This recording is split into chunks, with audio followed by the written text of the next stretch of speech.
everybody, it's me. It's been a little while. I did upload that first video for the Mandalorian series I'm working on through Star Wars: The Old Republic. I hope you all enjoy it, but we're not here to talk about that. Yes, we're having to talk about Charlie's Angels, and more importantly, female empowerment movies is what I'm going to call them.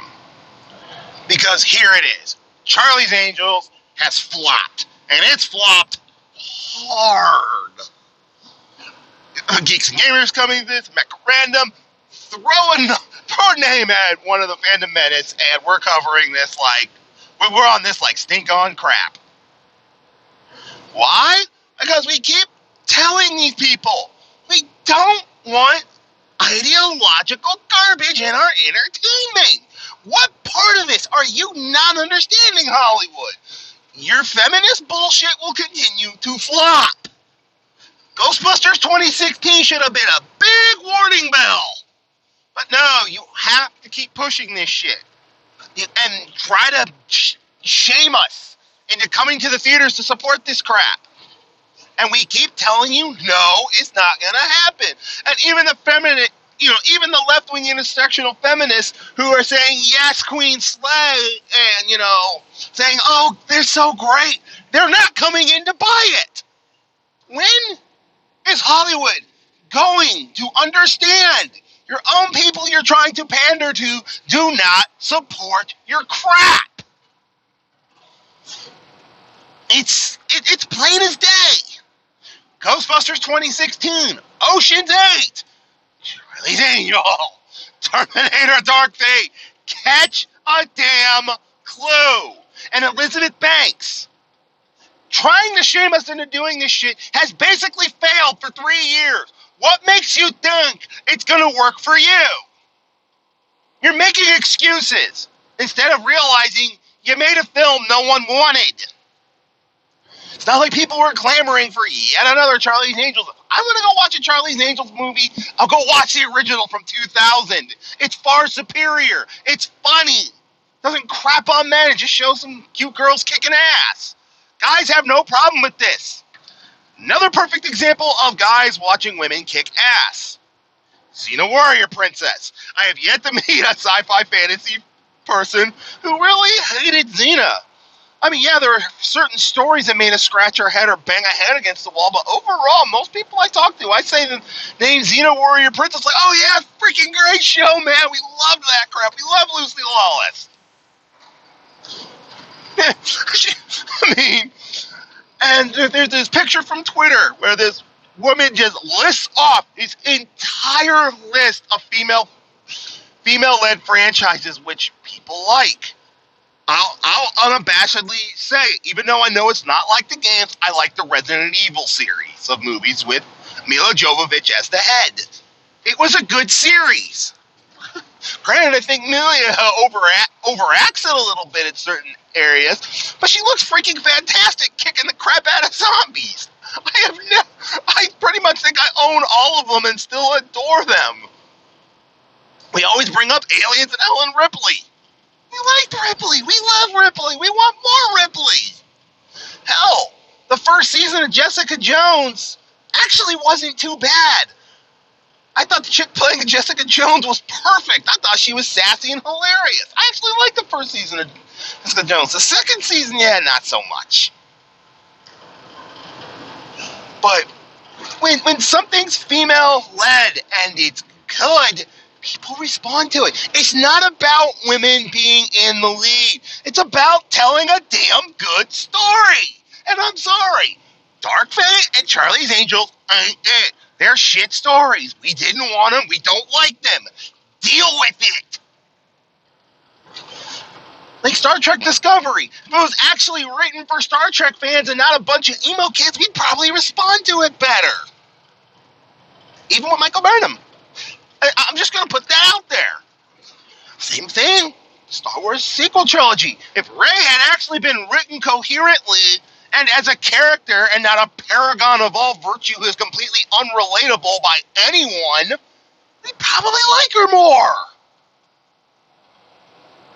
Shit. When are people going to understand this woke ideology doesn't make money. But now on to things that are gonna bring in money and are actually good. Number one, Star Wars Jedi Fallen Order, the new Star Wars game, looks absolutely phenomenal. Looks challenging. Looks great. I can't wait to get my hands on it next month when I get paid again. Also, the Master Chief Collection on Steam is dropping for $40. Yes! Cannot wait to replay Reach again. I have to go get a new controller for my computer. My wife might even buy in and play with me.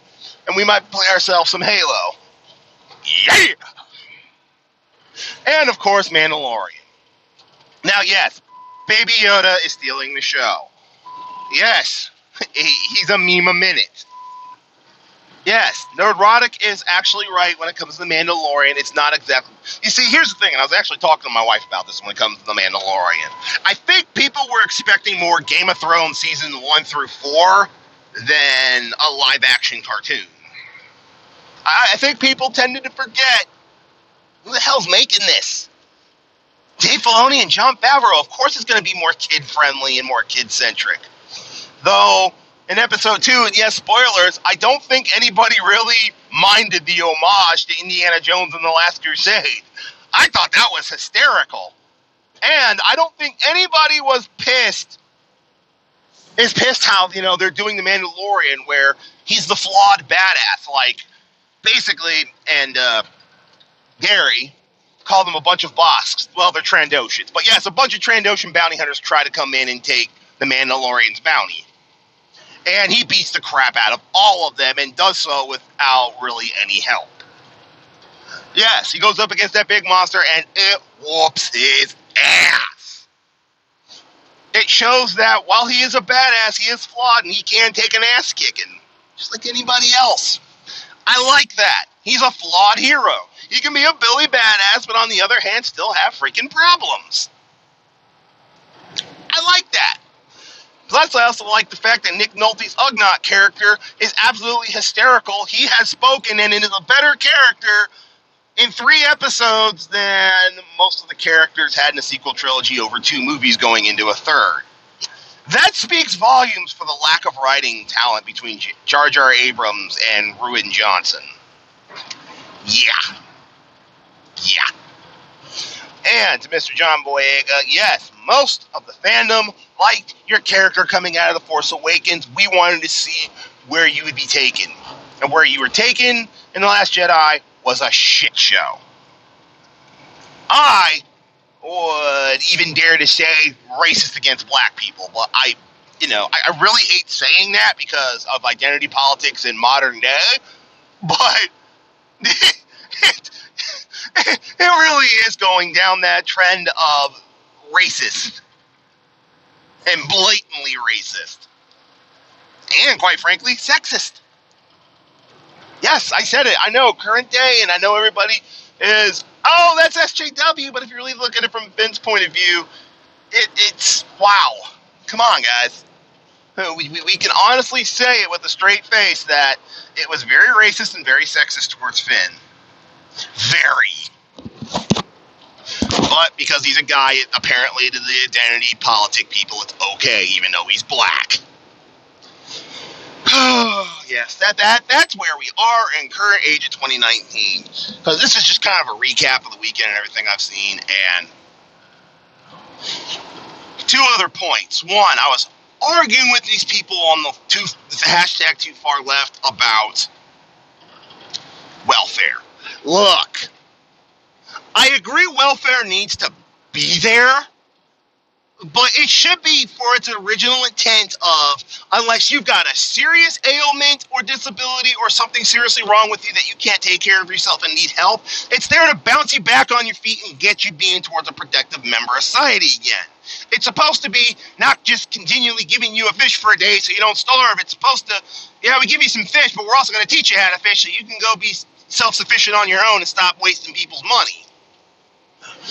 Which is something I brought up to other people, like, oh, no, you're just something like, oh, then why do I support the way the Department of Veterans Affairs is doing the little house communities where they bring in vets off the street, give them a house, give them re-education, and get them back on their feet and productive members of society. Because welfare was there to help people get back and be productive, not be a lifestyle and subservient to the government.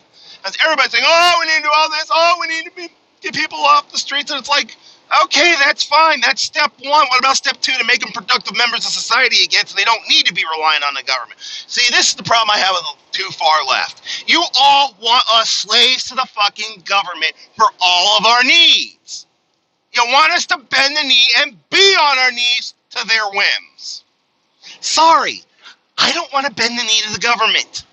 Yes, I voluntarily chose to serve them as a United States Marine, but I was still self-sufficient while I did it.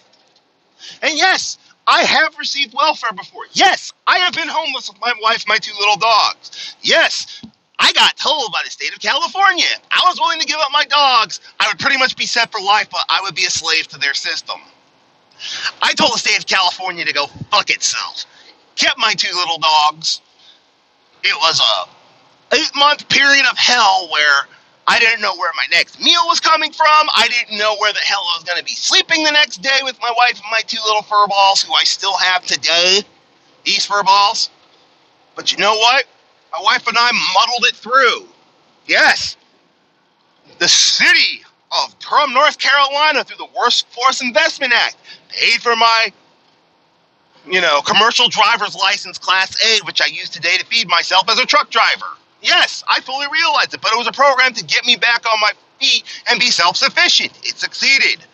I don't make the most money in the world, and yes, I work long hours for shit pay, but at least I can feed myself, my wife, and soon-to-be son.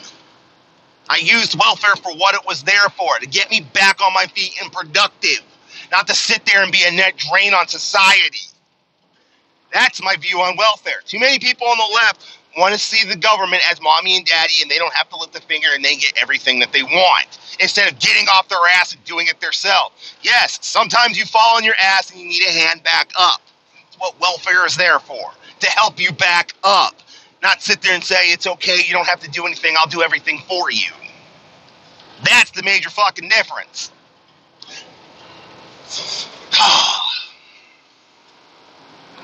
Sorry, guys. It's just one of those things that just pisses me off. And no, I am not a conservative. No, I am not a Republican. I am an independent. I think the Republicans are just as screwed up as the Democrats, just for different reasons, and I don't trust either of them. Oh, and last point. Yeah, we got to dive into some politics because of the impeachment process, and what a sham shit show this is. I don't want to defend Donald Trump. I think he's a blowhard. I think he's an egotistical, narcissistic asshole. But he is the president. He was duly elected. Whether you like it or not, whether you like the Electoral College or not, he and Hillary play by the same rules. He won. That's all there is to it. And if he should lose the 2020 election, I'll tell the Republicans the same thing. The election was legit. The votes were counted. He lost. Should it come to that? Though, at this rate, I don't think it's going to happen. I think the Democrats are in for a rude freaking awakening. And I can't wait for it to happen just so I can point and laugh from today and say, I told you so. Because this is what's going to happen. This is my prediction for going into 2020 with the impeachment and all that. Impeachment process in the House is going to drag its feet forever and a day. But eventually I think they're going to impeach him because Democrats have the majority. It's going to go to the Senate, be dragged out even worse. Or it's going to go to the Senate, be settled very quickly, and either way, the Republican-led Senate is going to vote to acquit and not remove him. Why? Because most of them are not never-Trumpers. Most of them are Republican Party loyalists, and they know if Trump goes down, their party's going down in flames, and they will stop it at all costs. Because you see, to actually remove the president after you impeach him, you need 66 votes in the Senate. Between Democrats and independents, they've got 47, which means you need 19 Republican senators to flip on Trump and vote to remove him. I'm sorry, considering this has turned into a partisan political shit show, that ain't happening. You are not going to get 19 senators to flip. You might get Mitch McConnell. In fact, you probably will get Mitch McConnell to vote to remove. But he's probably going to be the only one. And I guarantee you, come next election, that his seat's up for grabs, yeah, he's going to get primaried out by another challenger because he's going to get removed from the Republican Party should he vote to do that. And I think Mitt Romney knows this, so I don't think he's going to vote to remove. Quite frankly, guys, all of you in the Democratic Party who want Trump gone, you're going to lose. And then he's going to hoist you by your own petard and play the victim card, as he's been victimized by the Democratic Party who couldn't get him removed.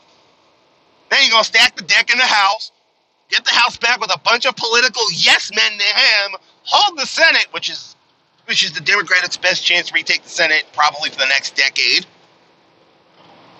Get the House, the Senate back while retaining his presidency, and then he's going to ramp through what he wants. And everybody's going to get on board this time because the Republicans have realized they screwed the pooch from 2017 to 2018.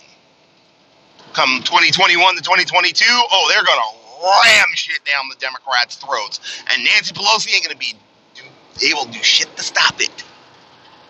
We might see a Reagan 1984 situation all over again. That's what I'm going to lay money on right now, unless something majorly breaks, which I don't think so, because their two star witnesses was basically a bunch of hearsay bullshit. Yeah, Democrats, you are pissing away golden opportunity to retake the Senate and hold the House, and possibly get Trump, elected by someone else. Oh, and if Democrats had half a brain, they'd nominate Pete Buttigieg, but I don't think they have any brains. I think they're just completely gone around the bend, and they can't see the forest for the trees. That's just my 2 cents. But anyways, I've been talking for about 17 minutes. Talked about everything covering the weekend. I'm the Wolf. I hope you all have a great day, and I'll catch you next time.